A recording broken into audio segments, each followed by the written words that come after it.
En México, cada día son asesinadas en promedio 10 mujeres. No es una estadística de hace décadas, es de hoy, es de ayer, será de mañana.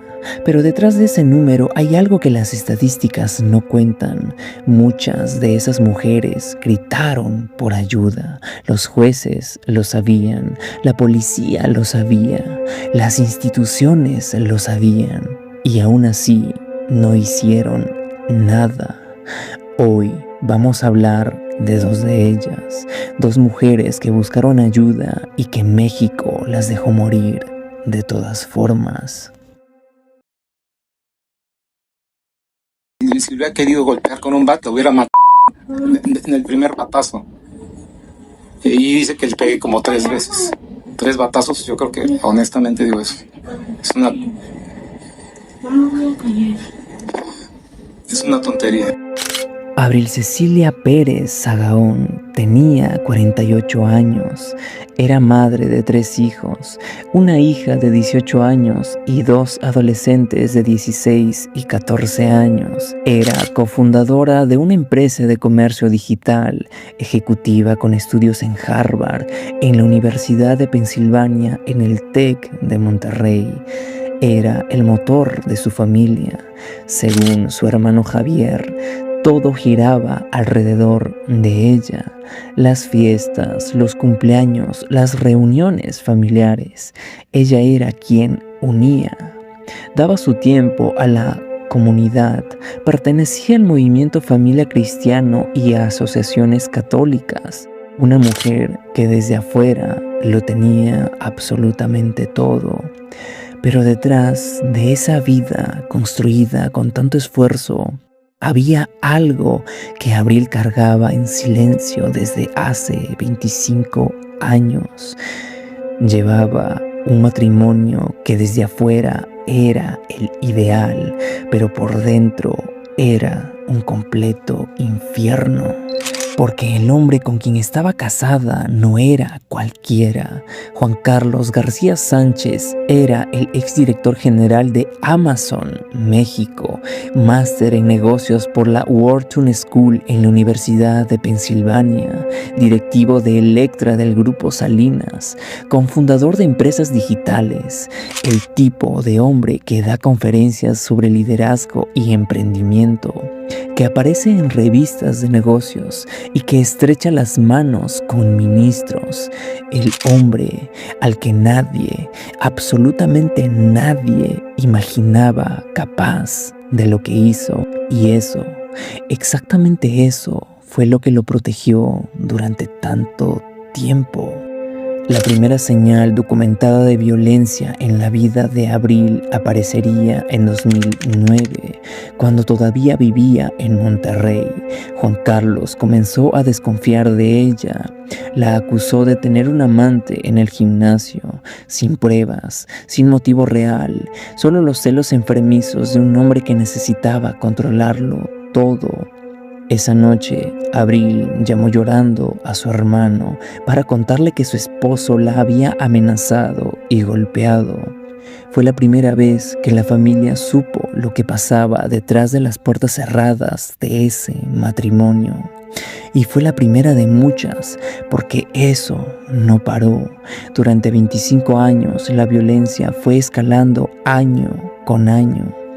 Los celos se volvieron control, el control se volvería acoso y el acoso se transformaba en golpes. Abril lo guardaba, lo cargaba sola. Intentaba mantener a su familia unida a pesar de todo, porque sus hijos eran su razón de aguantar. Hasta que a principios de 2019 tomó la decisión más importante de su vida. Quería el divorcio, quería la custodia de sus hijos, quería salir de ahí. Juan Carlos lo supo y decidió que eso no iba a pasar. Era el 4 de enero de 2019. Abril acababa de regresar a la Ciudad de México después de pasar las fiestas de Navidad en Monterrey con su familia. Esa noche se acostó en su propia cama, cansada, creyendo que estaría segura. Juan Carlos esperó a que se quedara profundamente dormida. Entonces tomó un bate de béisbol y comenzó a golpearla en la cabeza. Abril despertó pensando que había temblado, que algo le había caído encima. Tardó unos segundos en entender que era su propio esposo quien la estaba golpeando. Intentó levantarse, intentó cubrirse con los brazos, intentó escapar. Juan Carlos sacó un bisturí e intentó degollarla. Los forcejeos se expandieron por toda la habitación. Lo que detuvo ese ataque no fue la policía ni ninguna alarma. Fue su hijo de 16 años. Un adolescente que escuchó el ruido desde su cuarto entró corriendo y se interpuso físicamente entre su madre y su papá. Abril fue trasladada al hospital con una fractura en el cráneo, heridas en la frente, heridas en el mentón y con el ojo morado. Su hija mayor publicó las fotos en redes sociales y las imágenes recorrieron el país entero. Y en ese momento, con heridas claramente visibles, con la cabeza abierta y con los 3 hijos mirándola, Abril tomó la decisión más valiente y más costosa de su vida. Ella decidió denunciar. Y simplemente descartó el que esas heridas que fueron exhibidas en la carpeta, en las fotos, coincidan con un bat de béisbol. Es una falsedad. Esas lesiones seguramente se las hizo cuando la aventé y se cayó y seguramente se golpeó con la mesa de la televisión. La denuncia se presentó el 6 de enero de 2019, 2 días después del ataque, y durante meses la justicia parecía responder. Juan Carlos García fue detenido, vinculado a proceso por feminicidio en grado de tentativa. Fue enviado al reclusorio Oriente de la Ciudad de México. Durante esos 10 meses que duró el proceso, Abril logró mucho más que sobrevivir. Obtuvo el divorcio, ganó la custodia de sus 3 hijos, se mudó con ellos a Monterrey, lejos de él y muy cerca de su familia. Y desde allá comenzó a planear algo que dice absolutamente todo sobre quién era Abril. Quería fundar una asociación para ayudar a mujeres maltratadas. Una mujer que acababa de sufrir un intento de asesinato ya estaba pensando en cómo proteger a otras. Pero mientras ella construía su vida en Monterrey, dentro del reclusorio Oriente pasaba algo que ella no sabía. Juan Carlos, CEO de Amazon, estaba haciendo contacto en el penal. Conoció a un hombre vinculado al Unión Tepito, uno de los grupos criminales más peligrosos de la Ciudad de México. Negociaron el precio. La vida de Abril costó 180,000 pesos o $9,000 al momento del crimen. Pero había un problema operativo. Abril estaba en Monterrey y Juan Carlos no sabía cuándo volvería a la capital. Entonces hizo algo que solo alguien verdaderamente frío y calculador podría hacer. Desde dentro del penal solicitó una audiencia de custodia, argumentando que sus hijos debían realizarse exámenes psicológicos en la Ciudad de México. El juzgado lo aprobó, sin saber que estaba siendo usado como trampa. La audiencia fue programada y Abril tuvo que viajar. El hombre que quería matarla utilizó al propio sistema judicial para saber exactamente cuándo y dónde estaría su víctima. Y justo antes de que llegara ese día, el sistema le entregó a Juan Carlos algo todavía más valioso que la información. Le daría la libertad. El juez de control Federico Mosco González decidió reclasificar el caso. Su argumento fue el siguiente. Para que pueda considerarse que un homicidio es cometido en grado de tentativa, se requiere: A. Querer privar de la vida. B. Una total realización de los actos de ejecución. Y C. No consumación del homicidio por causas ajenas a la voluntad de la gente. Se puede establecer, porque hubo concordancia, que finalmente esas lesiones no pueden devenir de un actuar potencialmente lesivo, porque de habérselo propuesto, el sujeto activo lo hubiera realizado. Más todavía cuando dice la víctima que siente un golpe, abre los ojos y ve al sujeto activo que cuenta con un bat y que la agrede nuevamente. Y entonces ella interpone la mano y recibe el golpe ahí.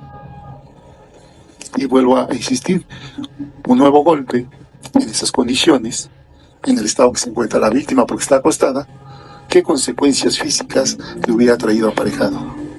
Puedo considerar que un bat, objeto contundente, si bien utilizado para uso deportivo, pero que en términos de las ejecutorias que han sido emitidas por los tribunales colegiados puede tener la calidad de arma, tenía el real propósito de querer privar de la vida a una persona, en las condiciones que dijo el agente del Ministerio Público, retomadas de la entrevista de la víctima o bien del escrito de la víctima que presentó la víctima, es decir, estar durmiendo y con ello no encontrarse en un total estado de vulnerabilidad, bastaría un solo golpe. Si se hubiese entendido el propósito primero de la vida, con un solo golpe. El ataque con el bate que le fracturó el cráneo lo clasificó como un simple evento de violencia familiar. El magistrado Héctor Jiménez López aprobó la apelación de los abogados de Juan Carlos y el 8 de noviembre de 2019, 10 meses después de fracturarle el cráneo a su esposa con el bate mientras ella dormía, Juan Carlos García Sánchez salió caminando del reclusorio Oriente, libre, con toda la información que necesitaba sobre cuándo estaría Abril en la Ciudad de México y con el dinero para pagar a quienes iban a terminar el trabajo que él había comenzado en enero. Toda mi familia estamos demasiado afectados, tenemos muchísimo miedo. El señor nos tiene investigadores privados, nos siguen. Él manifestó ya en el juicio civil durante todo, a mí me siguieron durante muchos años y ahorita me siguen todavía en Monterrey. Nos damos cuenta que nos están siguiendo. No podemos vivir en paz. Esa noche, Abril le dijo a su hermano Javier algo que él no ha podido olvidar. Si un día llego a faltar, porque tengo miedo de que Juan Carlos me mate, te encargo mucho a mis hijos. No quiero que les falte nada ni que terminen con él. Era un presentimiento o era la certeza de una mujer que conocía perfectamente al hombre que la justicia acababa de liberar. 17 días después, Abril viajó a la Ciudad de México para asistir a la audiencia de custodia que ese mismo hombre había solicitado desde el penal. Al principio me habían dicho que 130,000 pesos con los 30,000 de los viáticos y 100,000 que me iban a dar, pero luego él me ofreció un bono de 50,000 pesos para que lo hiciera a fuerzas ese día, porque él me dice, mira, la casa está en un fraccionamiento, quinta como le llaman allá, que está en Lomas de San Agustín. Dice, como referencia, hay un Seven o un Oxxo en la esquina de la entrada de la casa. Y yo le digo, pero es una quinta, ¿cómo voy a pasar? Me dice, no te van a dejar pasar si no dices a qué dirección vas, a qué persona vas a ver. Y él mismo me dice, oye, es que ¿sabes qué? Que el lunes tienen una cita con una psicóloga. Está en Miguel Lerdo de Tejada, ahí por Insurgente Sur. Ya me meto en Google y meto la dirección y todo. Y sí, exactamente estaba ahí a la altura de donde está el Metro Olivos. Si haces las cosas bien y las haces hoy, te voy a dar un bono de 50,000 pesos. Así me lo dijo textual. Esta no puede llegar a la audiencia del jueves, si no, yo ya me eché. Los sicarios ya lo sabían todo. ¿Qué auto? ¿Qué ruta? ¿A qué hora? Las cámaras de vigilancia lo registraron todo. 2 automóviles salieron del edificio gubernamental justo después de que Abril terminara la audiencia y la siguieron durante todo el trayecto, manteniendo comunicación constante con los motociclistas. Fue una ejecución planeada con meses de anticipación desde una celda del reclusorio Oriente. Era el 25 de noviembre de 2019 en la avenida Río Churubusco de la Ciudad de México. Una motocicleta con dos hombres se emparejó lentamente al auto donde viajaba Abril. Entonces, dos estruendos, dos disparos.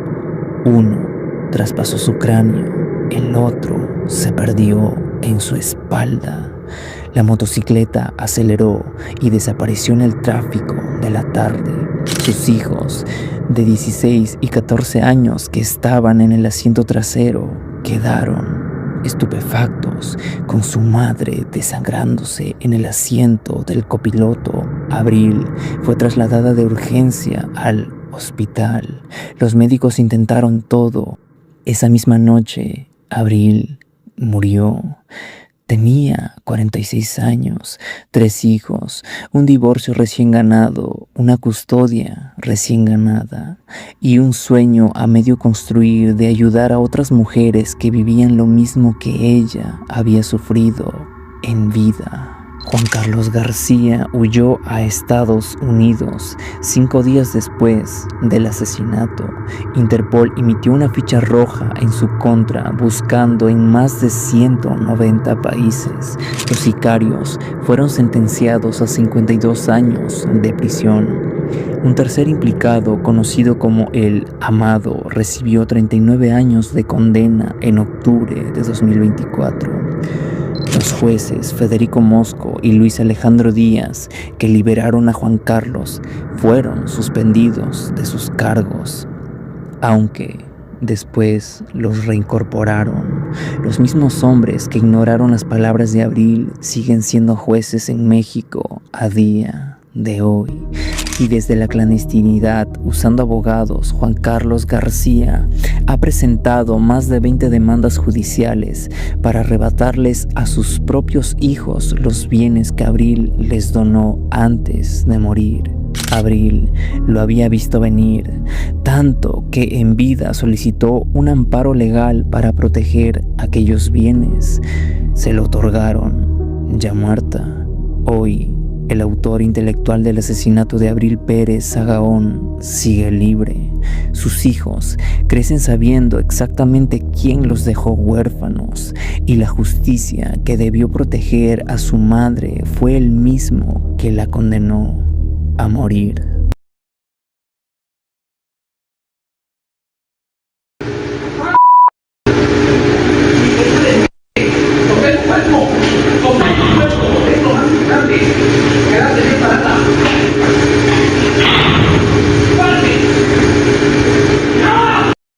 Montserrat Juárez Gómez tenía 25 años.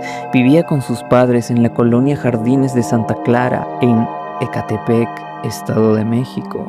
Era una joven que soñaba con estudiar relaciones internacionales porque le encantaba viajar y conocer a mucha gente.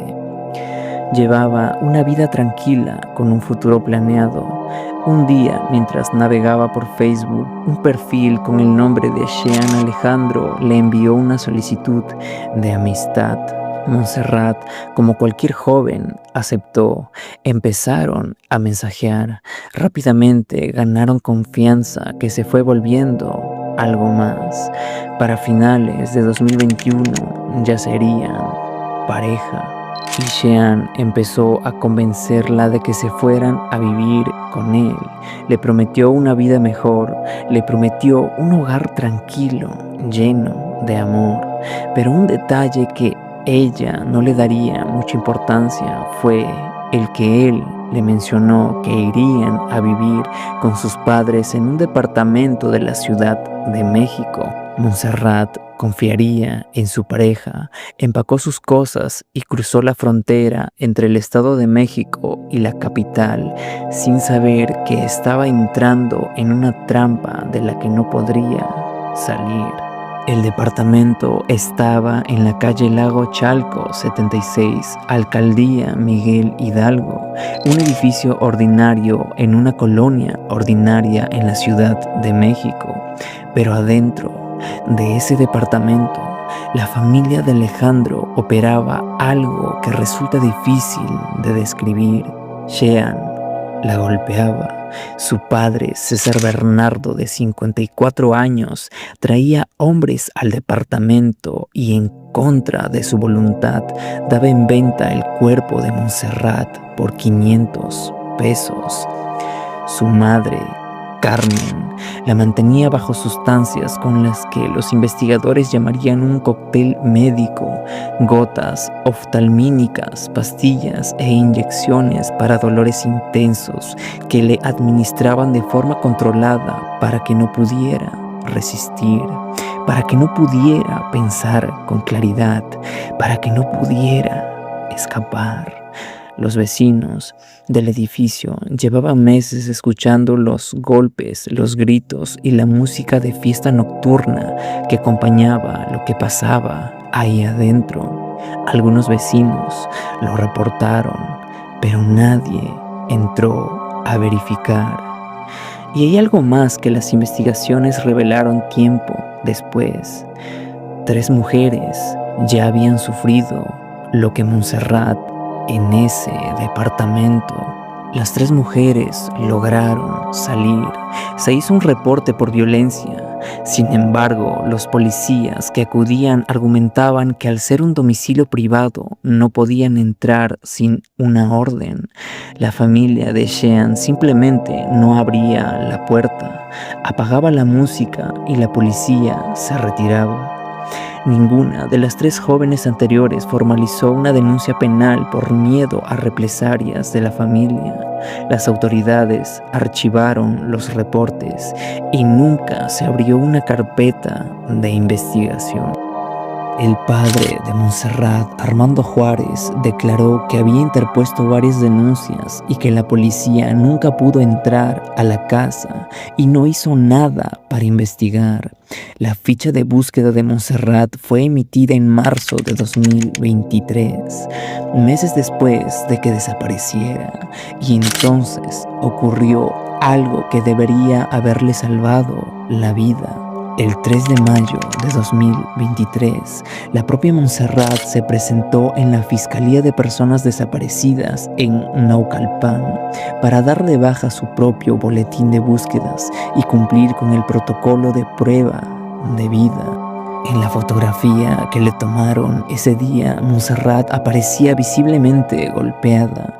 El representante social que la atendió no analizó la fotografía, no preguntó, no activó ningún protocolo de protección. Simplemente la dejó ir. Montserrat salió de esa fiscalía de regreso al departamento de la colonia, de regreso con sus agresores. La justicia la tuvo enfrente, golpeada, y aún así la dejó ir.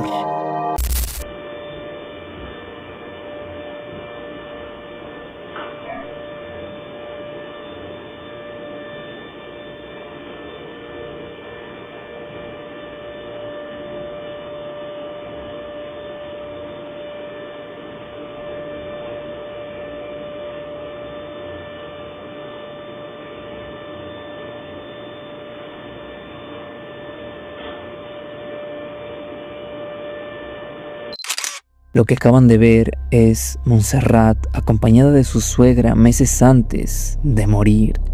Así caminaba, así salía del departamento de la colonia y así la vio el sistema cuando fue a pedir ayuda. El viernes 22 de septiembre de 2023, más de un año después de que Montserrat desapareciera de la casa de sus padres en Ecatepec, el último acto de crueldad ocurrió en ese departamento. Montserrat Juárez Gómez murió por traumatismo múltiple. La familia de Sheehan sabía lo que había pasado y sabía exactamente lo que había que hacer para que nadie lo supiera. Llamaron a una funeraria para cremar el cuerpo aquella misma noche. Si el cuerpo desaparecía en las llamas, no habría necropsia, no habría evidencia, no habría ningún caso. Y para eso necesitaban que la policía no se interpusiera. Entonces pagaron Un policía preventivo identificado como Freddy y un policía auxiliar llamado René respondieron al llamado de emergencia en el departamento. Freddy nunca notificó al Ministerio Público sobre la muerte de Montserrat. Contactó personalmente a la agencia funeraria para llevar a cabo la cremación y mintió en su parte informativo diciendo que le habían notificado a la fiscalía. A cambio de dinero, el cuerpo de Montserrat fue envuelto en sábanas blancas, atado a una camilla. Sería llevado hacia un vehículo que lo llevaría a la funeraria. El plan era perfecto, excepto por una cosa. Los vecinos del edificio, hartos de escuchar golpes y gritos durante meses y de ver que nadie hacía nada, habían instalado sus propias cámaras de seguridad, y una de esas cámaras grabaría todo. Como sabrán, no puedo mostrar la grabación por políticas de seguridad de la plataforma, pero les pido presten mucha atención porque pondré un fragmento de la escena con el audio real del caso de fondo.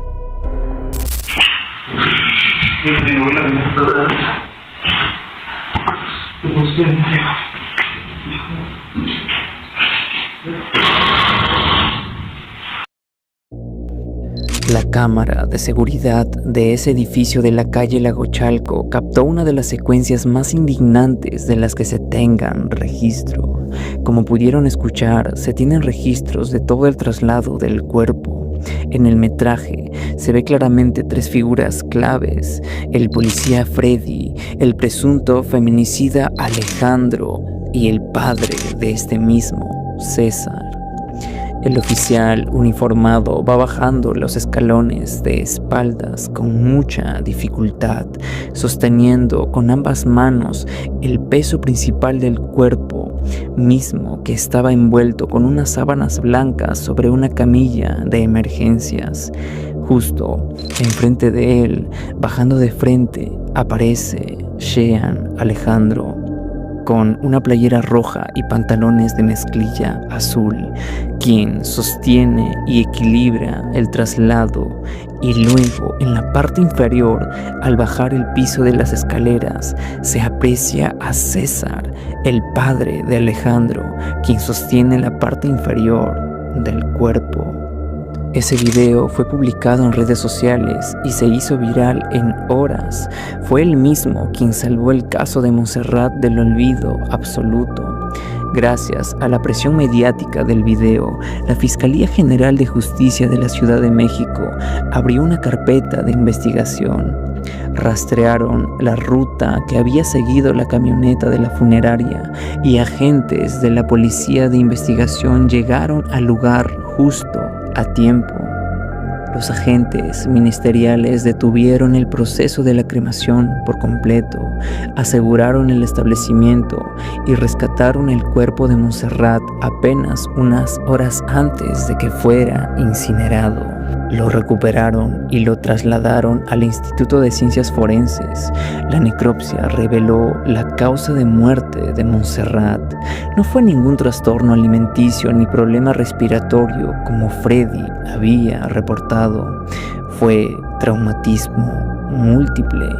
Mientras las autoridades se contradecían en conferencias de prensa intentando explicar las irregularidades, los padres de Montserrat llegaron a las afueras del Palacio de Gobierno del Estado de México para exigir justicia. Shean Alejandro, el novio, fue detenido en la colonia tabacalera cuando intentaba escapar. Llevaba encima 99 bolsas de marihuana. Su padre César fue detenido el mismo día, forcejeando con los policías que intentaban arrestarlo. La suegra Carmen fue vinculada a proceso. Después, Freddy, el policía que cobró para encubrir el feminicidio, fue capturado en Nuevo León. 2 agentes del Ministerio Público fueron suspendidas por sus omisiones. En total, una familia entera y 2 policías procesados por lo que le hicieron a Montserrat.